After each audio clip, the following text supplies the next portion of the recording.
Okay. Come on, you dick. I don't have time for this shit. Anyways.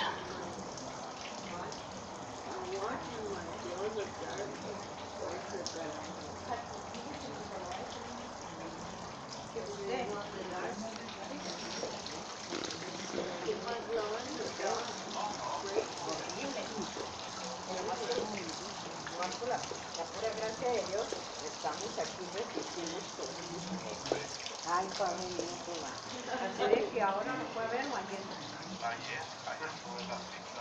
En la mañana.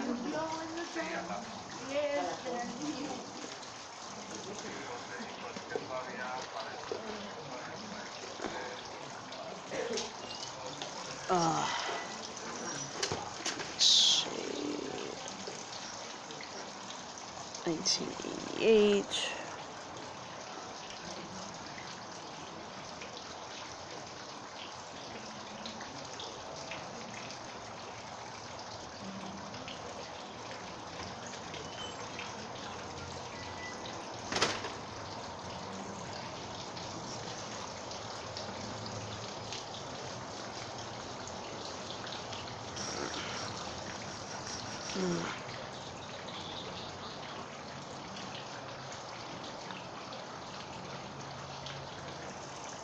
One, 12, 10.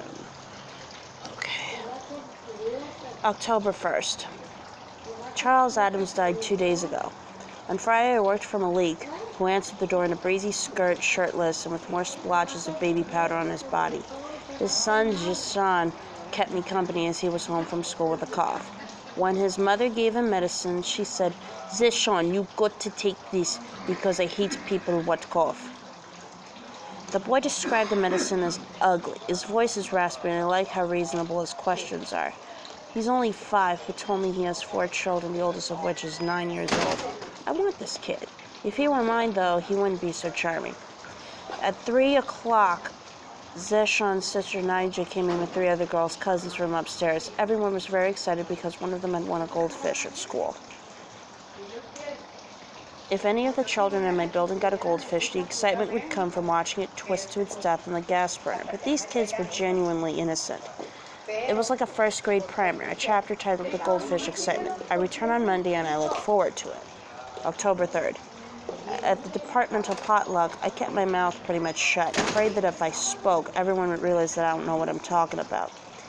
Not that if I didn't ask a few questions.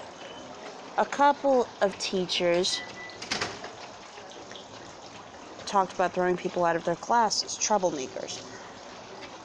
Their talk made me realize the subtle ways of being taken advantage of by certain students. I've been looking for the criminal with the livid scar on his face, and all the while I've been getting my pockets picked. M, the independent study kid I picked up last week, was a liar and a poor student. I shouldn't have let her in after the 3rd week, and allowing it has marked me as a teacher chump. Teacher chumps get a reputation, as do easy teachers. Come next semester, your class is full of lazy people expecting just to coast along. October 5th. I've been taking great joy in grading papers. My evaluations are typed, and for me, startlingly honest. I read them over late at night, and I'm frequently struck by how mature and wise they sound. A child raised in a violent sexual environment should know at least 3 different terms for a dog's balls, and a thing of a box is not one of them. I write what works and what doesn't. I don't want to embarrass anyone in class or tamp down discussions, so the notes are just for the students. Today in my box I got Jay's story. It ran 1.5 pages followed by a PS. My typewriter ran out of ribbon and it's pretty late. Another student, C, gave me 2.5 pages that were written in the cafeteria, probably while he was having a conversation. Last week he seemed interested, but this week he comes to class with his book and sits there looking mean and bored. October 24th. I met with a woman named Betty who owns a 3-flat in North Kenmore and would like to have one of the apartments painted. Someone started the job a few weeks ago but was fired for laziness. Asked to remove the hardware and spray it with gold paint. He left the hinges and doorknobs in place and spray painted them anyway. It looks beautiful, much better than it would have if he'd followed directions. It's like the knobs are spreading good cheer to comparatively sober white doors. October 29th. 2 well-dressed white-haired women at the IHOP tonight. I noticed their looks as they walked out, but before that they were just whining voices at the table behind me. The pair divided the bill right down to the penny. Each owed $3.77. Then they addressed the subject of the tip and decided they should leave 70 cents. Neither said, "Oh, what the hell, just make it $1." That's how tight they were.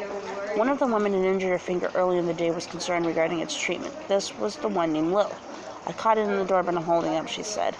"Most people would have fainted, but not me." "Finger?" the other woman said. "You're talking about a finger? I almost lost a nail." Lil said, "Don't talk to me about one finger," the other woman said. "I caught 3 of them in a car door once. Nicky slammed it and it shut all the way. You could see stars," Lil said. 3 fingers in the door was completely shut," the woman repeated, "and they swelled up terribly and changed color from blue to purple to yellow." "Sure they did," Lil assured her. "Anybody else would have faded, Nicky, for instance." "What?" She saw what she'd done, and suddenly all the color drained out of her face. She was standing there. "I love that raincoat," Lil said, changing the subject. "I live in this raincoat," the other woman said. "I live in mine too," Lil said. "Now you can help me put it on, because with this damaged finger, I'm useless."